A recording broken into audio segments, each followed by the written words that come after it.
Hi students, let's look at the last part of chapter 5, which is number sequence.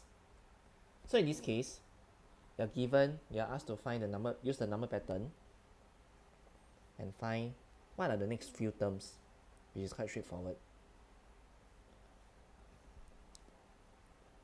So let's look at one example. So the number of chairs given are following this sequence, 4, 6, and 8. So if we continue this sequence, right, the number of chairs will be 10. But how did the person get 10? So what do you need to consider in this case? Yeah, right. So you need to consider what are the difference between each term. So the number in a sequence, they have a special name called terms. So from 4 to 6, right? From the first term to the second term, what do you notice? It's plus 2. 6 to 8, plus 2. 8 to 10, plus 2. 10 to 12 is plus 2. So whenever we see numbers in a number sequence, they will always have a same or common difference. Common difference. In this case is plus 2. So once you know the common difference, you can find out any numbers that you want. So these are some other examples. Multiple of 3, multiple of 4, multiple of 5. Notice that the common difference, in this case, common difference, is to add 3 each time, add 4 each time, or add 5 each time. So consider this number sequence, you'll be able to find out what are the next few terms. So in this case, first step, you need to find out the common difference.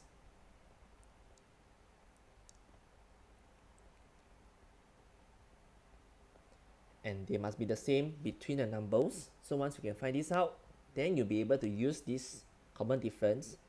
Use common difference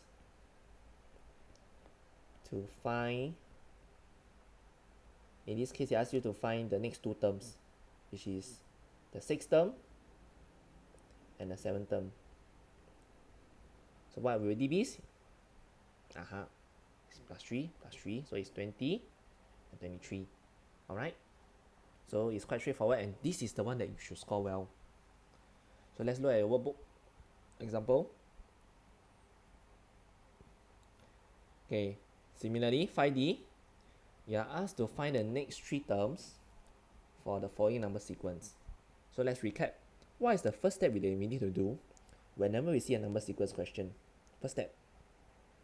Okay, so we need to find the common difference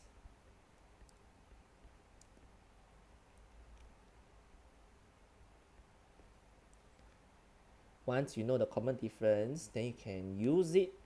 Use common difference to find other terms. Okay, so I believe that you know what's difference, right?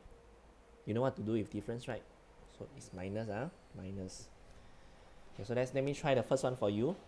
So 2 become 5, then 5 become 8, then 8 become 11. So what is happening? Okay, so in order to find a common difference, normally we'll subtract between two numbers. So in this case, we take 5 minus 2. So it's plus 3. Then I check whether this common difference, right, does it apply to the next few terms. So from 5 to 8, if I plus 3, do I get 8? Yes, I do. Then from 8, I plus 3, do I get 11? Yes, I do too. So plus 3, plus 3. So in order for me to find the next 3 terms, which is the 5th term, what is it? 6th term, what is it? And 7th term, what is it? So 11 plus 3 is 14. 14 plus 3 is 17. 17 plus 3 is 20. Easy to score, right? Okay, so now you do B, C, and I'll need you to try to do question 2 as well. And please take note, they ask you to find the 8th term now. So you need to list it out. Alright, so list out one by one, and you definitely won't go wrong. Confirm get correct one. So list it out. List it out until you reach the 8th term.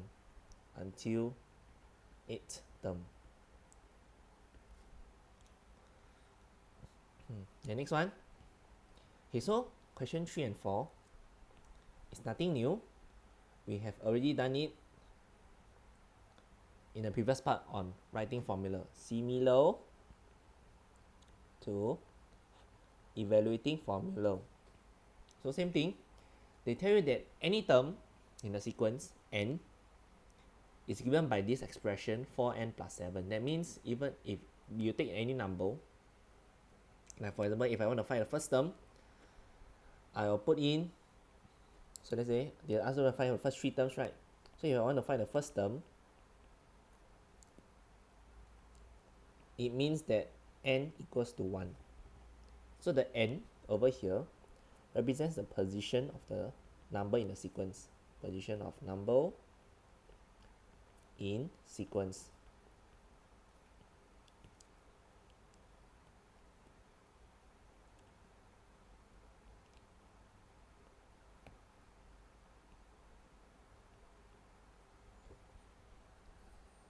That means the first position, second position, third, fourth, fifth, so on and so forth. So when n equals to 1, what do?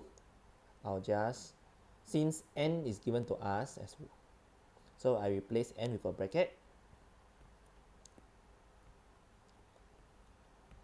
I put in the number 1 plus 7. Then I find out the answer. So in this case, it's 11. So the second term, n equals to 2. So 4, I replace the n with a bracket because this is the given letter. I copy down the rest, plus 7. Then I'll put in 2 because I want to find what is the second term. So it'll be 8 plus 7 will be 15. So now the third term, n equals to 3. So same thing, I replace the n with a bracket. And I write in the rest. So once I write down and copy down the formula or equation, so n equals to 3, so I put in 3. I use my calculator to calculate, it will be 19. So do this one for part B, which they ask you to find the 35th term. So what do you do? Now it's 35. So what will be my n in this case?